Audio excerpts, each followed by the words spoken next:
Mambo vipi wapenzi jamani, natumai mnaendelea salama kama kawaida. Naonesha katika hii video jinsi ambavyo unaweza kutia unyevu kwenye nywele zako, na mnapoona tunatumia shea butter, na pia kando na pale tunaenda kuongezea haya mafuta ya mnyonyo tunamimina pale. Jamani, unajua kwamba mimi hapa ninapenda mafuta ya mnyonyo sana, kwa sababu mafuta ya mnyonyo, kama wewe nywele zako ni zile 1, 2, 3, mafuta ya mnyonyo ukitumia kwa mwendelezo vizuri sana, itafanya nywele yako itajaa na pia itakuwa nzito vizuri.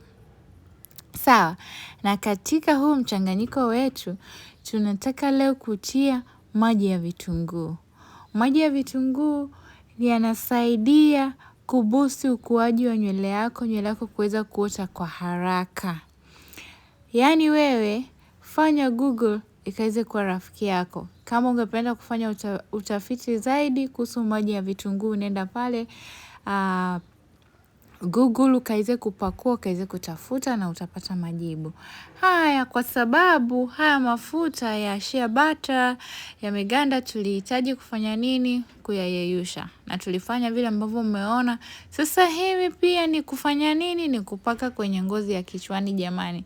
Singetumia lile kopo lingine ambalo lina kitu kimechongeka hivi, ambalo ni rahisi sana kuweza kutia kwenye ngozi ya kichwani, kwa sababu wajua kwamba shea butter inaganda haraka sana. Kwa hivyo singependa ikaweze kufanya hivyo. Ndio maana hapa ninatumia mikono yangu jamani.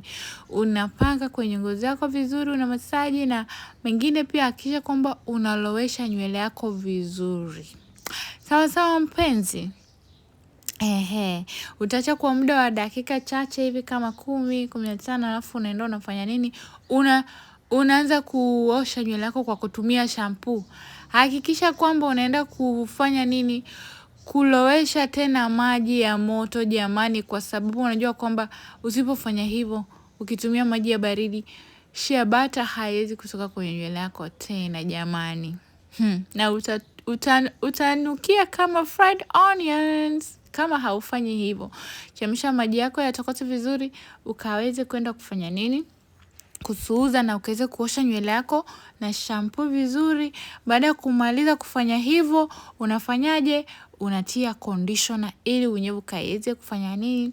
Kaweze kuwa maradufu. Jamani, kama ni mara yako ya kwanza kuja hapa, umekaribishwa, na kuomba kaweze kubofya pale kwenye kitufe kimeandikwa subscribe.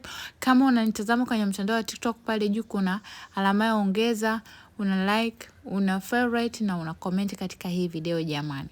Hapa ndipo nyumbani pa content za uhakika 100%. Hatuna mbambamba. Tunapakia video kila wiki, wakati mwingine tunapakia kila siku jamani. Ukifanya hivyo, ukibofya kwenye kitufe kimeandikwa subscribe, hautawahi kosa tena kupata mambo moto moto kama haya hapa. Tutakusaidia wewe kuweza kukuza nywele yako na kuweza kusaidia nywele yako kuweza kuota kwa haraka jamani. Baada ya kufanya hivyo, sasa hivi ninaelekea kufanya nini? Kwenda kusuza kwa maji moto, alafu nitaanza kuosha na shampoo, alafu nitatia nini? Conditioner. Jamani, kufanya hivi nywele yangu ilikuwa yani na unyevu karibia wiki 2. Asanteni sana. I'll see you in my next one. Kwa